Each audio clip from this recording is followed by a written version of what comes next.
We have the VPs for Cavendish. Applause.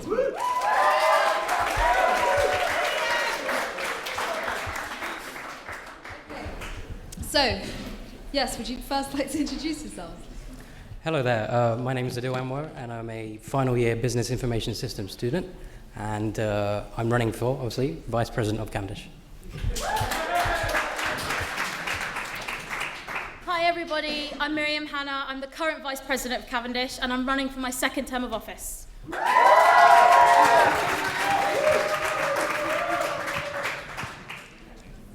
Let's just get cracking then. Cavendish is sometimes regarded as a visitor's campus, where students attend class and then leave. How will you encourage students to contribute to a stronger community? I'll go with Miriam first. Okay, so I said that last year in last year's debate, that Cavendish always felt like the poor cousin of the university. I really, really believe that that's not the case anymore. We still have a situation in all campuses where students study and go, so they finish at 5 and then they just go home. But gradually, I think over the course of the year, via encouraging activities, student activities, facilitating stuff that's already happening, we've managed to really stop that happening in Cavendish.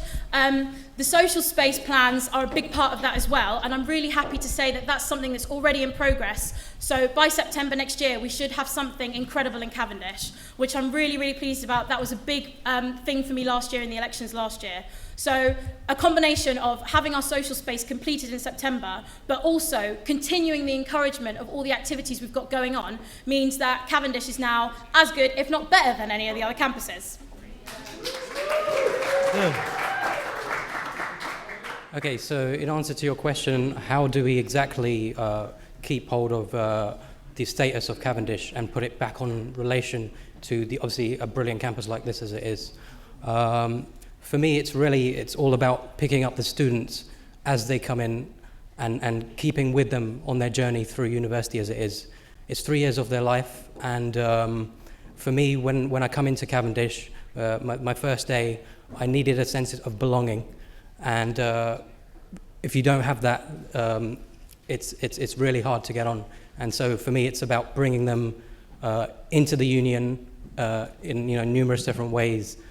Societies at the moment, we do have many of them, and they do take your emails down, and not 100% of the time do they actually get back to you.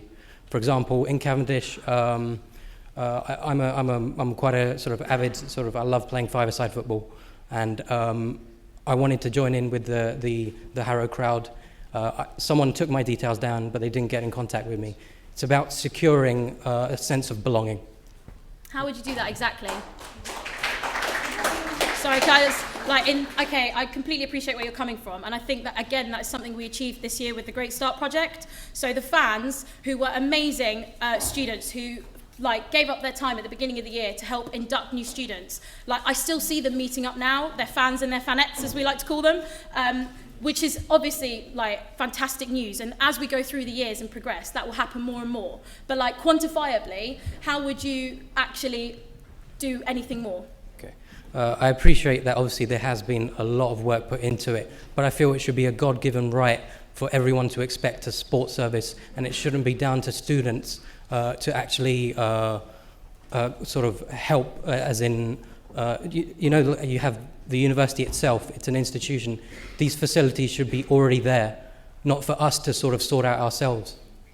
But that's part of being a student body, that's part of being a students' union, is activities led by students for students. That's the basic fundamental of everything that as a union we do, and it's what makes us so good, is that we have these students who give up time to be captains, who organise training sessions. We do have permanent staff to support them, but they do it because it's sheer love of it. I think you would take out the pride that you create by having student-led activities if you were to take it off their hands and give it to members of staff or even give it to the university. Okay.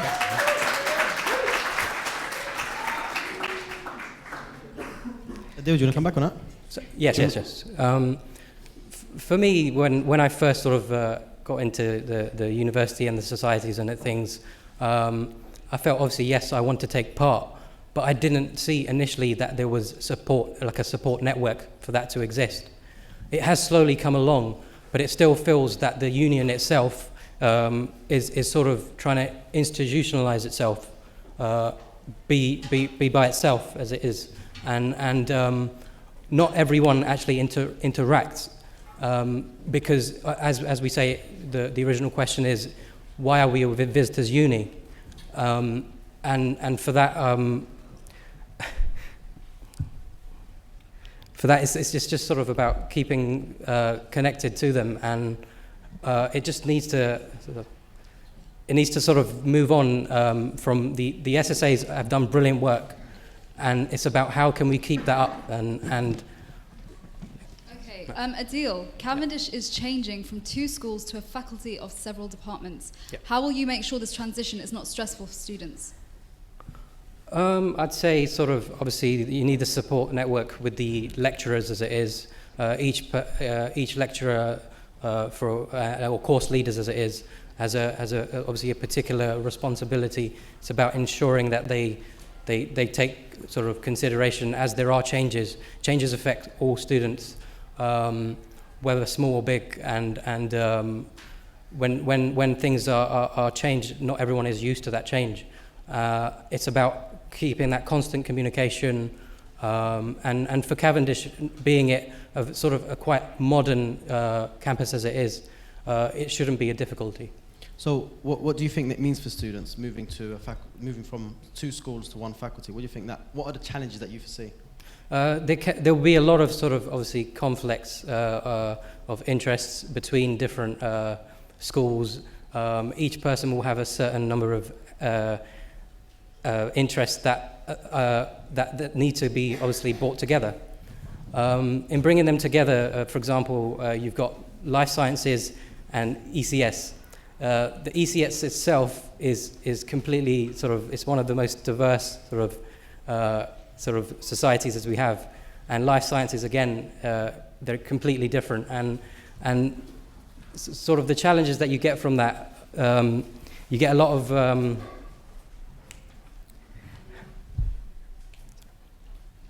just give me a moment. Should we come back to you, yeah? Yeah, go ahead. Okay, Miriam, same question. What are the challenges? Okay, so moving to faculty I think is a really, really good move. I'm not sure whether everyone's aware of that, but the university is changing its structure. So instead of being 7 schools next year, we're going to be 5 faculties. The biggest change is going to be for Cavendish. We're combining 2 schools, and we'll also be taking psychology as part of our faculty, although not physically for a few years. So what that means is that there's going to be a lot of changes in terms of the way the registry office is run, in terms of the way the quality assurance committees are run, and the learning and teaching committees. And that all sounds quite dry, but these have really massive impact on how students go through an education. So one of the things I've been working really hard on this year is building a relationship with loads of academic staff and key staff who will be overseeing this transition over the summer into faculty, so that students are thought of first in every decision made. So if we want the registry office to be open longer, it'll be open longer. If we want a member of staff in the registry dedicated to finding students internships and placements and graduate schemes, there'll be someone in the registry office to do that. Like I say, I think it's an amazing move, but it's our job as a union, and it's my job hopefully to be your VP of Cavendish next year, to ensure that students are always thought of first in every decision made. That sounds...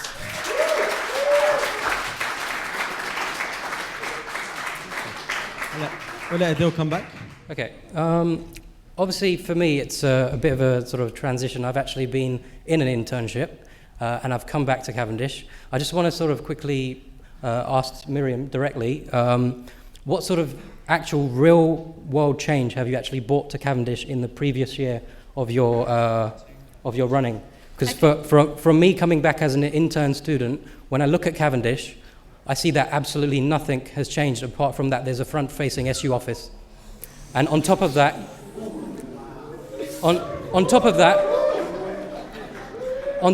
we've had a brilliant freshers fair that was there, but that was the beginning. What has happened throughout the year? That's what I want to ask. You haven't done anything, Miriam. What do you have to say? All right. So I find it really interesting that you sort of you're really offhand about having a visible SU presence. I think all the students who study at Cavendish will testify to how big it is having a front-facing office. We surveyed, we had 50 students, 50 different students a week coming into that office. Previously, they had nowhere to go. So that's huge. That's the first thing. The second element of it is...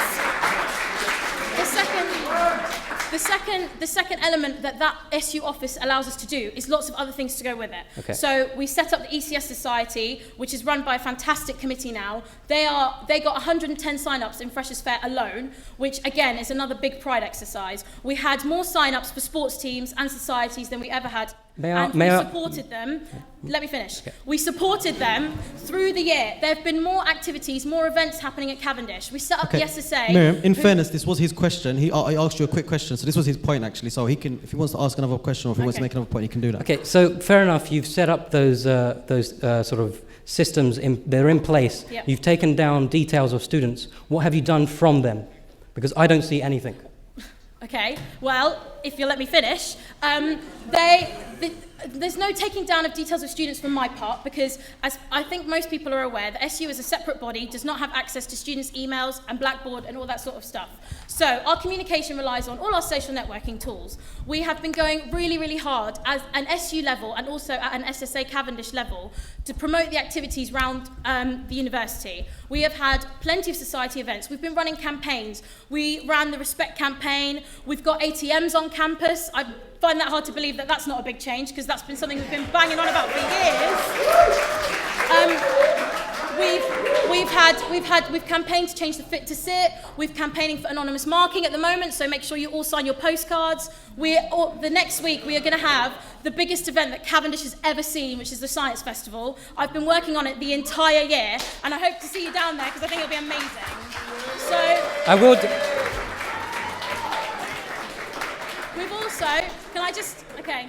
Okay, to obviously bring back to the point of the front-facing office as it is, and I will go on to the other points as well. The front-facing office, what that did for us, it caused a sort of yes and no kind of thing. I'm not actually entirely sure how much sort of consultation they had with the real people of Cavendish, because I think people actually missed the other side of it. There used to be a piano there, and people missed playing that piano. They miss sitting down and having discussions there. I feel that campus is very uninviting. The actual area is very uninviting. It's as if it's some sort of something. It's like an office that I need to knock on the door to go there. Adeel, it doesn't even have a door. What are you talking like? It doesn't. I've never ever heard that before. So what do you sign into? What? You swipe a card, don't you? No, it's open all the time. Students come in, eat their lunch there. I've got student staff who, when they're not working, come and sit there. The sports teams come and hang there before they go training. Okay. We've got Smoke Media as well, Smoke TV based at Cavendish now. They have a lot of students that come and volunteer. We meet them in there. So I find it really difficult to believe that you're putting that forward as an argument, because I just think it's untrue. We're going to take another question, guys.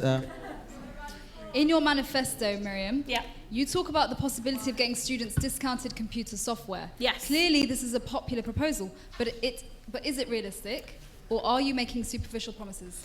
Never. I've never make superficial promises. It is possible. Our department, our school, current school, ECS, already offer loads of amazing discounts on software. So students, when they're buying laptops, when they're offered Microsoft Office, they should say no, because our university can get it for them really cheap. It's a case of finding what already happens, and there is a lot that already happens, but it's also negotiating with the university to say, students want better access to the software that they need to do their work. So, does that mean we make the computer labs 24 hours in the same way we made the library 24 hours? Or, if that's not feasible because of security reasons, what can we do in a partnership to ensure that students have access what they need to at home, so they can do it at home, or take a laptop in the library? There is also ongoing discussions with all the technicians in ECS to install some of the more widely used software on the computers in the library. So, like I say, the library's open 24 hours. It's about accessibility. We've proved that it works with the library, so this is just the next natural step, to be honest. Adeel, do you have a comeback on that? Okay, in terms of sort of IT software, hardware as it is, and the provisions for that in Cavendish, you first sort of have to look at what is existing there already. and then you can sort of draw a picture on what can be the next step. And for me at the moment, I feel that we have a lot of equipment there, but it's in the places that it's there, it closes at 10 p.m. And that's the biggest thing, the biggest worry. When I'm doing my programming or I'm doing my website design and I'm doing Photoshop, I need a powerful computer which can process data, and I need that software. And at the moment, when security come in and they tell us to go at 9:30 because they have to close at 10, I have to go to the library. Now, why the library has underperforming computers? Why does it have that? Why does it have software which is very limited? It's the place which is supposed to be 24 hours. It should have the best equipment, not places which close down. I know it's expensive, but that's why you have security there. Security patrol the library, and they patrol the main areas when everything else closes. And so for me, I feel that the resources are there, but they need to be repositioned so that they're there for everybody 24/7. So how would you practically go about that? How would I do it?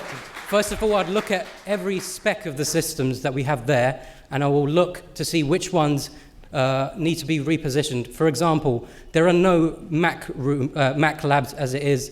There's Mac labs in the 4th floor, but there's not Macs themselves in the library properly. On top of that, I'm going to look into the laptop lending process. At the moment, we only have Windows laptops which can be lent. I do feel that there is a sort of a lack of sort of creativity in that. You can have many different types of hardware provisioning there, such as obviously Macs themselves. Thank you, Adeel. Now, Adeel, in your manifesto, you say you call yourself the connecting bridge between students and industry. Realistically, are you going to be able to provide students with better employment opportunities, or is this a baseless promise? For me, I can say 100% that I've been there and I've done it. I've done the internship and I've gone on and succeeded. And so from that, I want to bring that to every other student that comes here. For me, I did something which was related to my course. It was enjoyable and it was challenging. I was in charge of £8-9 million email campaigns for major retailers, and I was working on the coding, the developing, and on top of that, it was something I wanted to do.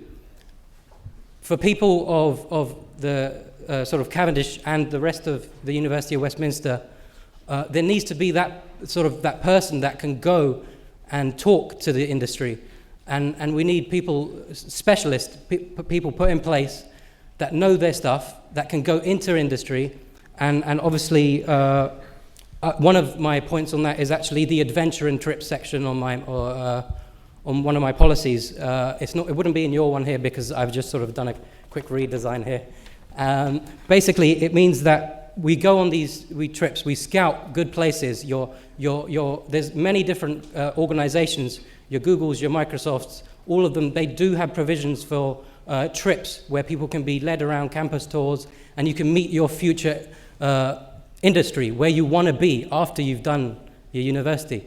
Adeel, we want to go to the floor. I just want to give Miriam a chance to come back. So Adeel's a connecting bridge. Okay, so I think it's a fantastic idea to encourage industry and links with industry, but I think you've got it the wrong way round. I think we need industry to come into the university. I don't think we should go hunting for it. I think it's much better to find people who've got opportunities to offer to come into the university and speak to more students. By saying that trips are going to work, you're cutting out quite a few students, because there's a lot of people, for whatever reason, who won't be able to leave campus, who won't be able to leave premises. It doesn't suit them, they can't afford it, the department can't afford it. So I think it's much more efficient and a better use of everyone's time if we bring people into the university. Quick comeback, and then we'll go to the floor.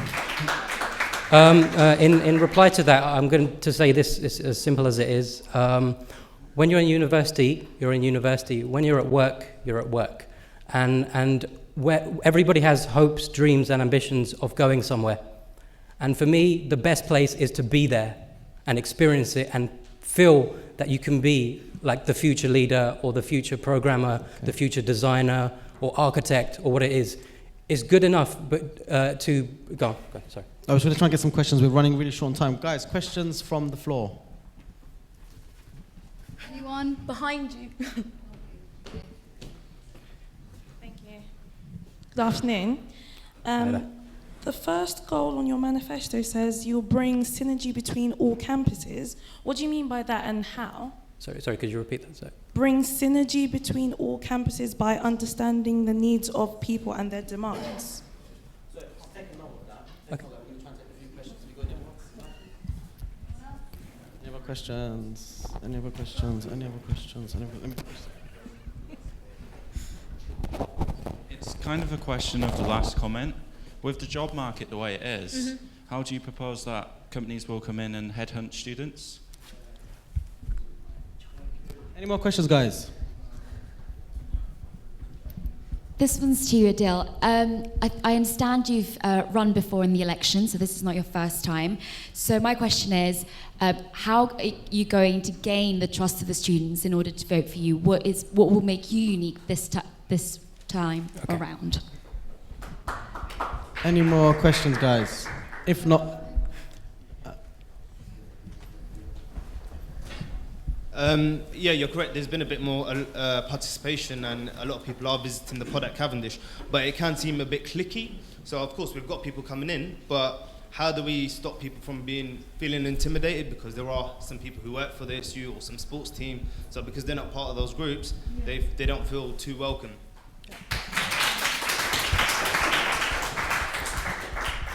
And there we go. Last one. Hope you guys are taking notes. Yeah. Hi, this is to Miriam. Was there anything that you wanted to achieve in your first term that you felt you haven't been able to and will maybe be able to do better this term? Good question. No, we're going to go to the floor. But back to the speakers. Who wants to go first? There you go. Okay, so the first question for how to bring campus in sort of unison as it is, together, by understanding their needs. For my campus itself, Cavendish, I've always consider it to be sort of a step behind in terms of the socialization element. Here, it's absolutely amazing, and when I go back to my campus, I always feel that sort of isolation sort of element.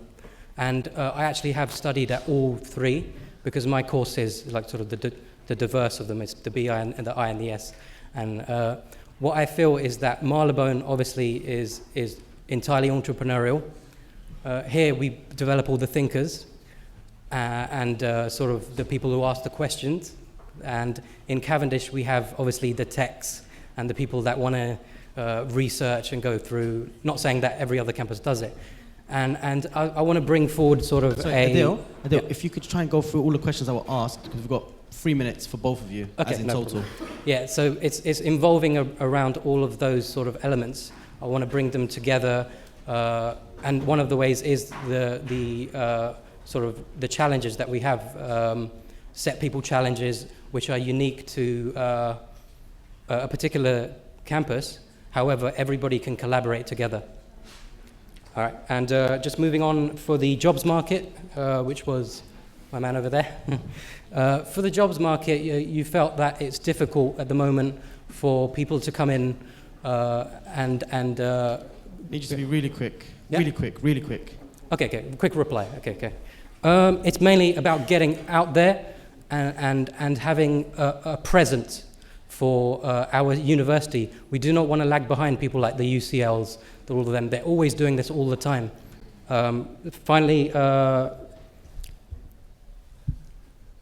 running before. I have run twice before, guys. I've always come second, and I always feel that I can always improve. But every time I have failed in my I've come to a roadblock, I've always decided to move on further and further and improve, simple as it is. Okay. I'm going to go to Miriam. Miriam, you want to come back Okay, on some of these points? so there were three quick questions directed at me. So companies coming in, it's quite simple. Our lecturers are very, very well connected. We need to use and abuse them and ask them to bring in the people that they know.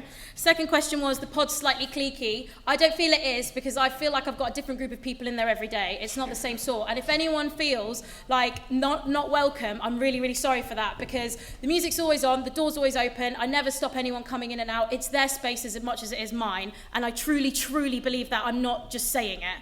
If it's a perception, and- if it is a perception, don't you think it needs to be addressed? Yes, Regardless it of will, which- and it will. Like, if you've got some thoughts on how you want me to address that to make sure it doesn't feel so cliquey, I'm more than happy to hear you out on that, definitely, because I don't want that feeling about the pod at all. And the third thing, what would I have liked to have done better, or hadn't had a chance to do? I wish the social space plans could have been done this year. It's one of those things at university, it takes such a long time to get through, and there's so many other campaigns that we're sort of running at the end of this term. So anonymous marking and the peer-assisted learning scheme, we're trying really hard to sort of cram them in before the end of term. Ideally, I would have loved to have done them earlier, Okay. but thank you. All right, you guys have got 10 seconds each. You've got to sell it. If you were elected and could only change one thing, what would it be and why? What is the burning issue for Cavendish? Adeel, go. Okay, many obviously tackle the social spaces, get them sorted. I want action and not just words this time round. On top of that, the adventurous thing, the trips. We need to get out there. We need to be sort of the university which is on par with everyone else. And on top of that, supporting societies, allowing them to have freedom, much more freedom as it is. Okay, and Miriam. Okay, so I want to continue the work that I've already started doing. I've worked really hard on my relationship building in the campus. Social spaces are done, they're not just words, they're in progress, but you can't hurry up the builders. I want to make sure that students have got access to their personal tutors and their supervisors when they want them. We've got an issue across all campuses. It's something that's mentioned in a lot of manifestos, but I want structured contact with personal tutors and supervisors so students never feel alone and never feel abandoned. Thank you. Thank you, everyone. I think a big round of applause for both of our panelists for what was a fantastic debate. Yeah.